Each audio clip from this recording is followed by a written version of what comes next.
मेरे प्यारे दोस्तों, आप सभी का स्टडी पॉइंट यूट्यूब चैनल में स्वागत है। मैं अमन सिंह। आज मैं आपको फिजिक्स का कौन सा पार्ट नंबर 2 होगा दोस्तों। आप इसके साथ आपको हम बताएंगे कि कल आप घूर्णन गति व द्रव्यमान केंद्र तक आप पढ़े थे। आज हम पढ़ेंगे बल आघूर्ण क्या होता है। बल आघूर्ण, ठीक है दोस्तों। जो आपने घूर्णन गति पढ़ी थी उससे ही आप सीखेंगे बल आघूर्ण। आपको घूर्णन गति के बारे में ज्ञान होना चाहिए, तभी आपको बल आघूर्ण अच्छे से समझ में आएगा। तो ये होता है कोई भी घूर्णन करती हुई वस्तु, जैसे कि घूर्णन गति करती थी एक वस्तु, ये y अक्ष था और ये x अक्ष था, यानी कि इन अक्षों के परितः जो गति कर रही थी, ठीक है, वस्तु ऐसे गति कर रही थी, ठीक है। ये अक्ष तो स्थिर थे, लेकिन जो गति करती हुई वस्तु थी उनके परितः गति करती थी। इसमें क्या होगा, बल आघूर्ण में घूर्णन गति करती हुई या घूर्णन गति करती हुई वस्तु में जो फोर्स लगाते हैं, बाहरी फोर्स लगाएंगे, जो बल लगाएंगे वो कि स्थिर बिंदु पे होगा, यानी कि जो अक्ष होंगे वो एक स्थिर होंगे, एक स्थिर अक्ष के परितः घूमेगी। स्थिर अक्ष के परितः वो वस्तु बल कर हम फोर्स लगाएंगे तो वो एक स्थिर अक्ष के परितः घूमेगी, परितः नहीं, अक्ष पे घूमेगी, ठीक है सर।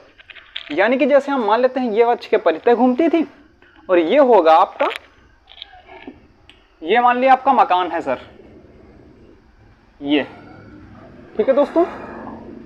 ये आपका मेन गेट लगा हुआ है, मान लेते हैं ये सर, ये जो गेट होता है सर, गेट होता है, गेट में जो जहां पे उस स्थिर किया जाता है, यहाँ पे रोका जाता है सर। मान लेते हैं हम यहाँ पे ये रोका गया सर, जो यहाँ पे रोका गया, यहाँ पे मान लिया हैंडल लगा हुआ है, ये आपका जो हैंडल लगा होगा आप वहां से फोर्स देंगे। जब हम फोर्स देते हैं, बल लगाते हैं, या दरवाजा अंदर खींचेगा या बाहर खुलेगा, अंदर होगा या बाहर, इन्हें दो ही कंडीशन होती है, या अंदर होगा या बाहर। यदि हम फोर्स को ऐसे खींच रहे हैं तो दरवाजा बाहर होगा, ठीक है दोस्तों। ये आपके कौन से स्थिर अक्ष हैं, ये क्या बोलते हैं, इन्हें स्थिर अक्ष बोलते हैं। कौन सा, स्थिर अक्ष बोलते हैं सर भाई, इसको क्या बोलते हैं, स्थिर अक्ष बोलते हैं। आप यहाँ पे हैंडल पे फोर्स लगा रहे हैं, ये आपका हैंडल है मान लेते हैं, ठीक है, हैंडल है सर। हैंडल पे आप क्या लगा रहे हैं, बल, यानी कि फोर्स, ठीक है। आप फोर्स लगा रहे हैं, तो यहाँ पे है आपकी ये दरवाजे से और स्थिर अक्ष से दरवाजे के बीच की दूरी, जहाँ पे दरवाजा इतना चौड़ा होता है आप उसकी दूरी मान लेते हैं। दरवाजा 3 फीट का है तो आप 3 फीट की दूरी पे होगा हैंडल, होगा, तो ये होती है दूरी, ठीक है। स्थिर अक्ष हो गया, ये बल हो गया, इसके सहारे हम खींच रहे हैं, तो यहां से हो जाएगा। बल आघूर्ण क्या होता है सर, बल आघूर्ण इसे बोलते हैं सर टॉ। इसे क्या, टॉ बोलते हैं सर। ऐसे टॉ बनता है, ऐसे टॉ बराबर क्या होता है, यहाँ पे फोर्स हो गया और दूरी होगी, इनके गुणनफल को हम क्या बोलते हैं, स्थिर अक्ष पे रखा हुआ फोर्स। फोर्स नहीं सर, बल आघूर्ण। यहाँ पे बल आघूर्ण है यहाँ से इतनी दूर की, तो यहाँ से हो जाएगा दूरी इंटू फोर्स, यानी कि डी गुणित एफ, फोर्स, ठीक है। यानी कि हो जाएगा दूरी गुणित बल, टॉ बराबर, ठीक है सर, ये हो जाएगी टॉ बराबर, ऐसा हो जाएगा। आपसे ये राशि पूछ लेता है, राशि जो कर पूछता है सर, ये राशि कैसी है, बल आघूर्ण, यहां से आप निकाल भी सकते हो, याद करने की जरूरत नहीं सर, आप समझ लिए। यहाँ पे स्थिर बिंदु है, जितनी भी दूरी पे आप होगी दरवाजे की वो तो स्थिर होगी, दिशा भी है और परिमाण भी है, अब अंदर खुलेगा या बाहर खुलेगा। जो अगर यहाँ पे एक डायरेक्शन बना दिया जाता है, या अंदर खुलने का या बाहर खुलने का, तो जिस साइड बना दिया जाता है उसी साइड वो डायरेक्शन तय करती है, यानी कि उसी साइड वो खुलती है, यहाँ से खुल जाती है, यानी कि दिशा भी और परिमाण भी है। तो यही हो जाएगी सदिश राशि सर। कौन सी, सदिश राशि, भाई ये कैसी राशि हो जाएगी, ये सदिश हो जाएगी। आपसे इसी जगह विमा पूछ लेता है, विमा की बात करते हैं। विमा तो दूरी क्या होती है, दूरी क्या होती है दोस्तों, दूरी होती है मीटर, और बल क्या होता है, बल का मात्रक न्यूटन होता है, बल का मात्रक न्यूटन होता है। ये होगा आपका मात्रक। इसे क्या बोलते हैं, विमा नहीं दोस्तों, इसे मात्रक बोलते हैं, इसे मात्रक बोलते हैं भाई, इसे क्या मात्रक बोलते हैं। इसी जगह आपसे विमा की बात कर लेता है तो आप विमा भी आसानी से निकाल सकते हैं।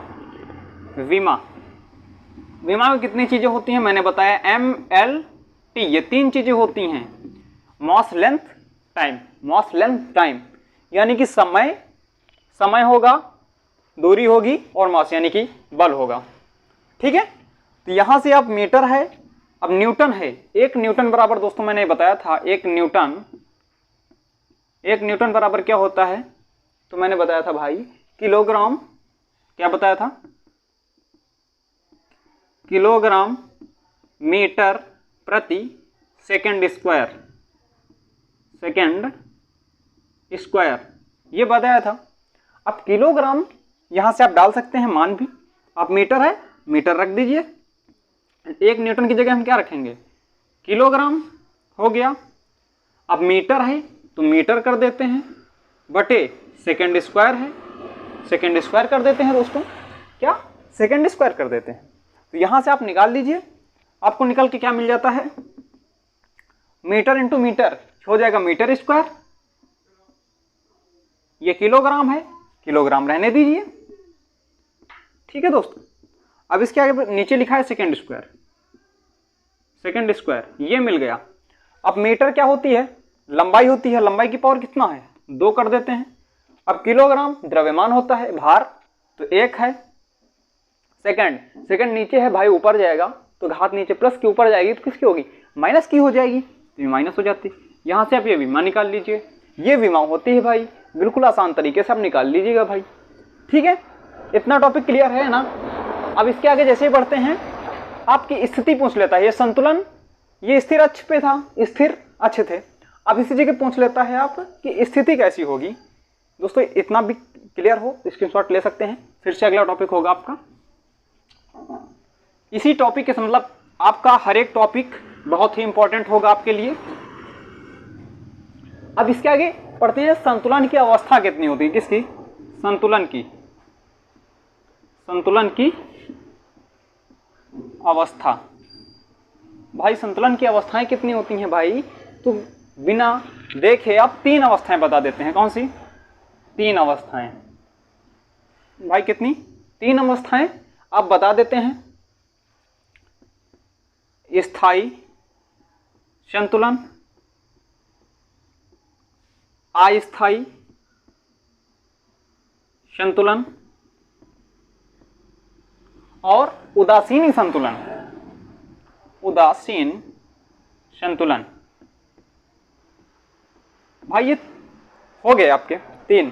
ठीक है, अब इन 3 को हो तो गए भाई, अब ये हम जानेंगे कैसे, कौन सी स्थिति कहाँ पे अप्लाई हो रही है, कहाँ पे फॉलो कर रही है और कहाँ नहीं कर रही है। तो आप सबसे पहले आपको मैं बताता हूँ, ये क्या है आपका, ये दोस्तों इसे त्रिभुज भी बोलते हैं, त्रिभुज, इसे प्रिज्म बोलते हैं। ठीक है, प्रिज्म, हम एक ले लेते हैं प्रिज्म भाई, ये प्रिज्म आपका ऐसे रख देते हैं। ठीक है, ये क्या है, ये है दोस्तों प्रिज्म, क्या है भाई, प्रिज्म। संतुलन की अवस्था देखिए, जब प्रिज्म आधार पे रखा हो, आधार से रखा गया हो, तो वह अपनी, जैसे मान लेते हैं हम यहाँ पे फोर्स अप्लाई कर देते हैं 5 न्यूटन का। ठीक है, 5 न्यूटन का यदि हम बल अप्लाई कर देते हैं तो ये अपनी स्थिति को तो बदलेगा नहीं, ये पूर्व स्थिति में ही रहेगा, क्योंकि इस दूरी से तय कर लेगा, ये उलट पलट तो जाएगा नहीं, नहीं जाएगा ना। यानी कि स्थायी संतुलन क्या होता है, यदि कोई वस्तु होती है वह आधार के सहारे या आधार की स्थिति में रखी गई हो तो वह अपनी पूर्व स्थिति को ही धारण करती है, ये हो जाएगा स्थायी संतुलन। ठीक है, अस्थायी ले लेते हैं, ये ऐसे रखा हो प्रिज्म, ऐसे रखा हो भाई, ऐसे किसके, बिंदु के सहारे रखा हो, ये शीर्ष बिंदु होता है, इसे बिंदु के सहारे रखा हो। कौन सा, बिंदु के सहारे। भाई बहुत ही आसान तरीके से आपको फिजिक्स सिखाऊंगा, इसका वादा करता हूं मैं।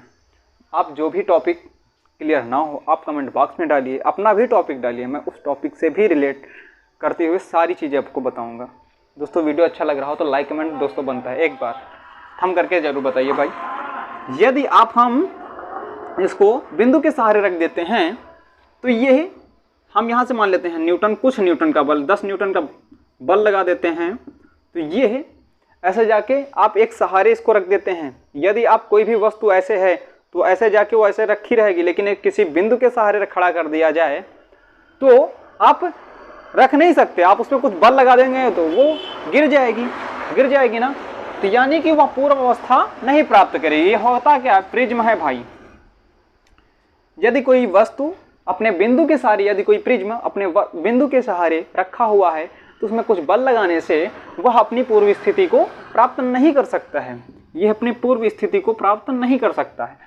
और ये कैसी स्थिति है, उदासीनी। उदासीनी मतलब दोनों का मिश्रण होता है, यहाँ से इसका, इनका कॉम्बिनेशन मिला के यहाँ रख दिया जाता है। ये मिल रहा था, ये नहीं मिल रहा था, तो उसमें क्या होगा, मिलना नहीं मिलना क्या है दोस्तों, कुछ नहीं है भाई।